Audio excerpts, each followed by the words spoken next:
கௌரவ சபாநாயகர் அவர்களே, நேற்றைய தினம் 2026 ஆண்டு 5ஆம் மாதம் 25ஆம் தேதி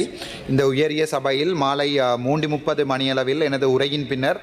கௌரவ பாராளுமன்ற உறுப்பினர் கஜேந்திரகுமார் பொன்னம்பலம் அவர்கள் உரையாற்றி முடித்துவிட்டு அதன் பின்னர் இந்த கதிரைகளில் அமர்ந்திருந்தவாறு மிக கேவலமான வார்த்தைகளால் என்னை நோக்கி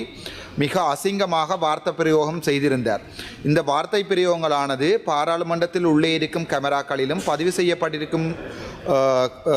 செய்யப்பட்டிருக்கும் என்கின்ற காரணத்தினாலும்,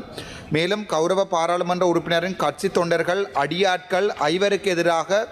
மல்லாகம் நீதிவான் நீதிமன்றத்தில் என் மீதான கொலை அச்சுறுத்தல் வழக்குகள் நடந்து கொண்டிருப்பதாலும், பல தடவை சம்பந்தப்பட்ட பாராளுமன்ற உறுப்பினரின் அடியாட்களால் உயிர் அச்சுறுத்தல்கள் ஏற்படுத்தப்பட்டிருந்தாலும் தயவு செய்து சம்பந்தப்பட்ட பாராளுமன்ற உறுப்பினருக்கு எதிராக பாராளுமன்ற உறுப்பினர்களின் ஒழுக்க கோவையின் பார்ட் 3 அட்டெண்டன்ஸ் பிஹேவியர் சிவிலிட்டி என்ற செக்ஷனில் 30-31, அதே நேரத்தில் part 11 procedure for inquiry and சாங்ஷனில் செக்ஷன் 48-49 அடிப்படையில் பாராளுமன்ற சிறப்புரிமை ஒன்றினை எழுப்பி பாராளுமன்ற சிறப்புரிமை குழுவிற்கு ஆற்றுப்படுத்துமாறும், அதே நேரம்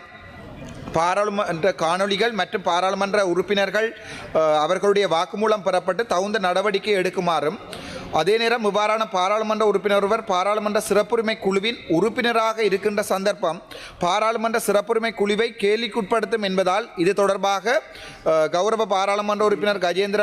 கஜேந்திரகுமார் பொன்னம்பலம் அவர்களை பொறுப்புள்ள அரசாங்கமாக கௌரவ சபாநாயகர் அவர்களை இந்த விசாரணைகள் முடியும் வரை சம்பந்தப்பட்ட பாராளுமன்ற உறுப்பினரின் பிரிவிலேஜ் கமிட்டியிலிருந்து உறுப்பினர் பதவியிலிருந்து இடைநீக்கம் செய்யுமாறும் வேண்டுகிறேன். நன்றி.